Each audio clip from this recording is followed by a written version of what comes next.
आप बताइए से थोड़ा बताइए किस तरह की किस हवाले से पीएम की विजिट के बारे में क्या कुछ उसमें से निकल के आया है जो एक्सपेक्टेशंस आप बताइए ना, कुछ निकल के आया? की वगैरह मुझे तो कुछ नया नज़र नहीं आया, वही बातें और जो वहाँ लोग सुनना चाहते थे, खासकर रेस्टोरेशन ऑफ डेमोक्रेसी को लेके।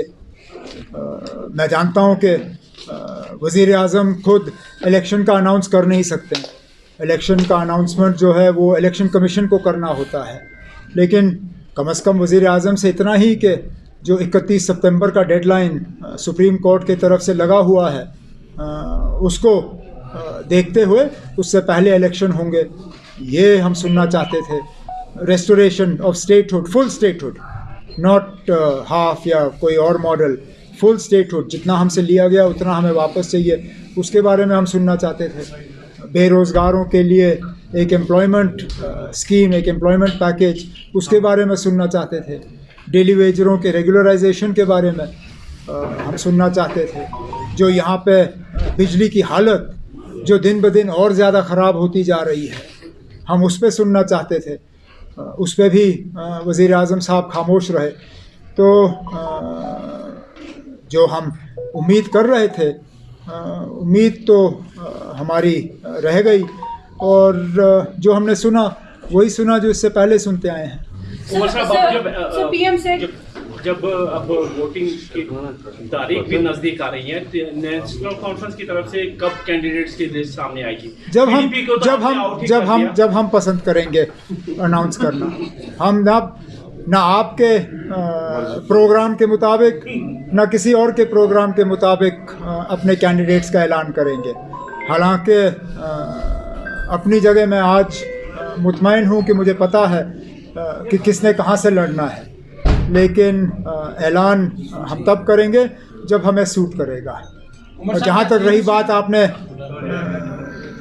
कह ही दिया जो आप कहना चाहते थे कि पीडीपी आउट, ना, पीडीपी को हमने आउट नहीं किया, हालात ने पीडीपी को जो है इस इलेक्शन से आउट रखा।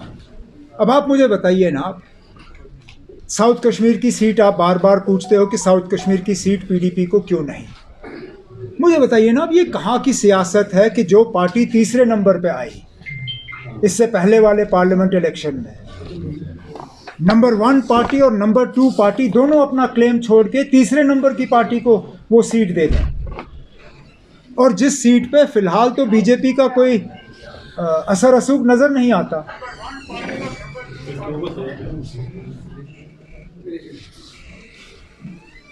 बाकी जहाँ तक कोalition की बात है, कोalition को चलाना या कोalition के मतलब माहौल को सही रखना, ये हर तंजीम की जिम्मेदारी बनती है। मुझे ये बताइए ना, आप उनकी सीटों पे आपको बड़ी परेशानी होती है, लेकिन जब वो अपनी तकरीरों में या अपने ट्वीट्स पे या सोशल मीडिया पे नेशनल कॉन्फ्रेंस को बार बार निशाना बनाते हैं, उस वक्त आप लोग उनसे नहीं पूछते हो कि ये कहाँ की कोalition धर्मा है। अब मिसाल देते देते मैं थक जाऊंगा, लेकिन मिसालों की कमी नहीं है। पिछले लगातार 2 साल से जब भी उनके रेजिंग डे के फंक्शन हुए तो तकरीरों में बीजेपी से ज़्यादा नेशनल कॉन्फ्रेंस को निशाना बनाया गया। रिकॉर्ड्स आप सबके सामने हैं। वहाँ पे जो गाने गाए गए, जुल्म का अलबर्न हटाओ, फिर कलमदवाद को वोट डालो, वो क्या हम भूल जाएंगे? क्या मेरे वर्कर ये भूल जाएंगे? अब पाकिस्तान का इलेक्शन है, पाकिस्तान के इलेक्शन में क्या हुआ क्या नहीं हुआ उसमें भी नेशनल कॉन्फ्रेंस को लताड़ा जाता है ट्विटर के ज़रिए कि पाकिस्तान में जो हुआ उससे जम्मू कश्मीर के लोग जो हैं वो 87 को याद करते हैं। अब ये कहाँ की कोalition धर्मा? अब पता नहीं किस वो नशे में आके गुलाम नबी आज़ाद साहब ने फारूक अब्दुल्ला को निशाना बनाया, उसमें भी पीडीपी वाले घुस जाते हैं। जुमा उनको हफ्ता नहीं हुआ है सियासत में आए हुए, वो भी गुलाम नबी आज़ाद साहब के साथ मिलके फिर फारूक अब्दुल्ला साहब को नेशनल कॉन्फ्रेंस को ट्विटर के ज़रिए निशाना बनाते हैं पीडीपी के प्लेटफॉर्म से, और फिर आप कहते हो कि कोalition कहाँ है। यानी अब कोalition को मेंटेन रखना ये अकेले नेशनल कॉन्फ्रेंस की जिम्मेदारी नहीं है, ये उन लोगों की भी जिम्मेदारी है जिन्होंने एक आदत बनाई हुई है, जो आदत से मजबूर हैं नेशनल कॉन्फ्रेंस को निशाना बनाते बनाते। जब तक वो अपनी हरकतों से बाज नहीं आते, वो हमसे कोई ज़्यादा उम्मीद रख नहीं सकते। लेकिन इस बात के बावजूद भी कि हम लगातार उनसे ये उनके हमले के शिकार होते हैं, मैंने तब भी कांग्रेस को इस बातचीत के दौरान उनसे कहा है कि देखिए ना, अब 6 सीटों में ज़्यादा गुंजाइश है नहीं, लेकिन हम असेंबली में एक साथ काम करने के लिए दरवाज़ा खुला रखने के लिए तैयार हैं, लेकिन बशर्त ये कि हम देखें कि इस आने वाले पार्लियामेंट इलेक्शन में उनका रवैया कैसा रहेगा। इतना ही। They've used people in the name of Article 370. So what do you have to say about it? अब कहाँ यूज्ड पीपल? आर्टिकल 370 यहाँ के लोगों की एक इमोशनल अटैचमेंट थी उसके साथ, यहाँ तक कि जिन लोगों ने 5 अगस्त 2019 को 370 के हटने पर जश्न मनाया, आज वो लोग भी मातम मना रहे हैं। मैं तो नहीं भूला किस तरह लेह से खबरें आईं, क्या मिठाइयाँ बांटी गईं, किस तरह पटाखे वहाँ पे फोड़े गए। आज वही लोग कहते हैं ना कि हमें एक स्पेशल स्टेटस वापस दे दीजिए। आज जम्मू के लोग जो हैं वो परेशान हैं कि उनकी ज़मीनें खतरे पे हैं, उनके ठेके खतरे में हैं, उनकी नौकरियां खतरे में हैं। तो 370 को किसी ने इस्तेमाल नहीं किया। 370 यहाँ लोगों के एक इमोशनल अटैचमेंट है उसके साथ, और वो इमोशनल अटैचमेंट हटेगा नहीं। अगर 370 को किसी ने इस्तेमाल किया है, वो बीजेपी ने किया है। बीजेपी के लिए ये एक पॉलिटिकल फुटबॉल रहा है। इस फुटबॉल को वो बार बार जो है इस्तेमाल करते रहे। अगर ये एक पॉलिटिकल फुटबॉल नहीं होता तो मुझे बताइए ना, वज़ीर आज़म साहब का क्या काम है फिल्मों की टिकटें बेचना? वज़ीर आज़म खान साहब खुद आते हैं जम्मू में, बॉलीवुड की फिल्मों को जो है वो तारीफ़ करते हैं, और कौन सा फिल्म जो 370 पे बना। अब मुझे बताइए ना, अगर ये 370 को सियासी तौर इस्तेमाल करना नहीं है तो क्या है? हम लोग नहीं करते ना।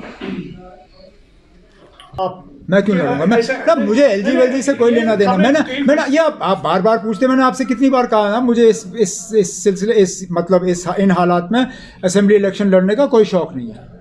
स्टेटहुड रेस्टोर करने के बाद लड़ेंगे या एलजी? वो मुझ पे छोड़िए। और साहब, जो अभी सीटें बची हुई है, क्या उन पर कोई डिबेट चल रहा है पार्टी में? अगर कौन से बचे हुए हैं? जो जम्मू और लद्दाख की सीटें अभी जो बची है, 3 का तो क्लियर हो गया है, अभी जो 3 बची हुई है, क्या कांग्रेस के साथ अलायंस अभी होगा? कांग्रेस के साथ बातचीत हमने की हुई है। हमने लद्दाख मतलब उधमपुर और जम्मू की सीट पे उनसे कहा है कि वो अपना उम्मीदवार जो है वहाँ पे खड़ा करें। हमने लद्दाख जो लेह करगिल वाली सीट है उस पर भी उनसे कहा हुआ है कि हम वो सीट जो है उस पर हम नेशनल कॉन्फ्रेंस का उम्मीदवार जो है खड़ा नहीं करेंगे, और हमारी कोशिश सबकी यही रहनी चाहिए कि कोई ऐसा कंसेंसस कैंडिडेट वहाँ पे हम सब मिल के निकालें जो कि बीजेपी से वो सीट जो है वापस लेने में कामयाब हो सके।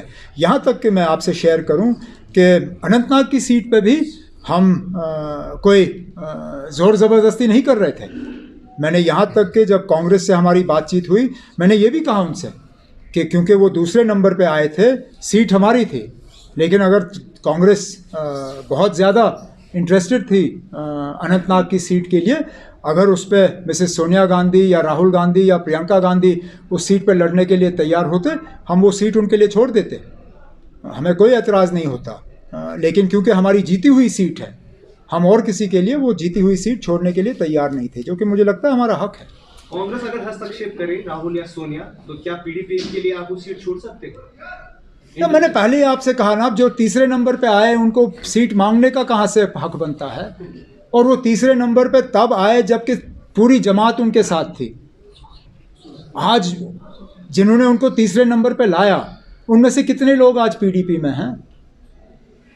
जनाब, ये कहाँ का इंसाफ? और वैसे भी मुझे ये बता, अब मैं आपसे ये क्लियर करूँ ना, अगर मुझे इंडिया अलायंस में जाने से पहले यह कहा गया होता कि इंडिया अलायंस में हमें अपने आप को कमज़ोर करना है इंडिया अलायंस के किसी दूसरे मेंबर के लिए, मैं शायद कभी इंडिया अलायंस में जाता ही नहीं। इंडिया अलायंस में जाने का हमारा एक ही मकसद था जो उसमें गए, कि हमारा मुकाबला बीजेपी और एनडीए के साथ है। अगर हमारा मुकाबला बीजेपी और एनडीए के साथ है तो फिर ये अंदरूनी तौर ये टेंशन या ये बातचीत का इसका कोई वजूद ही नहीं। कुंवर साहब 2019 का इलेक्शन एक बीजेपी के मैं नैरेटिव ये जो नारे आपने अभी यहाँ हमें उनके बारे में याद दिलाया, मैं कभी उनके हक में था नहीं और ना उनका हमें कोई फ़ायदा हुआ है। उल्टा जब कभी हम इस तरह के नारे जो हैं इस्तेमाल करते हैं, तोड़ मरोड़ के नुकसान इस्तेमाल करने वाले का ही होता है। वोटर इन चीज़ों से मुतमईन नहीं होता।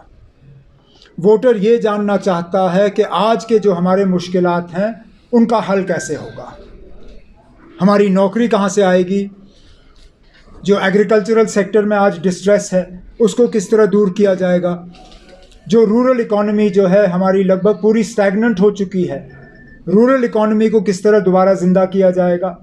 इन चीज़ों पे जो है वोटर सुनना चाहता है, बजाय ये कि किसका परिवार है या नहीं है।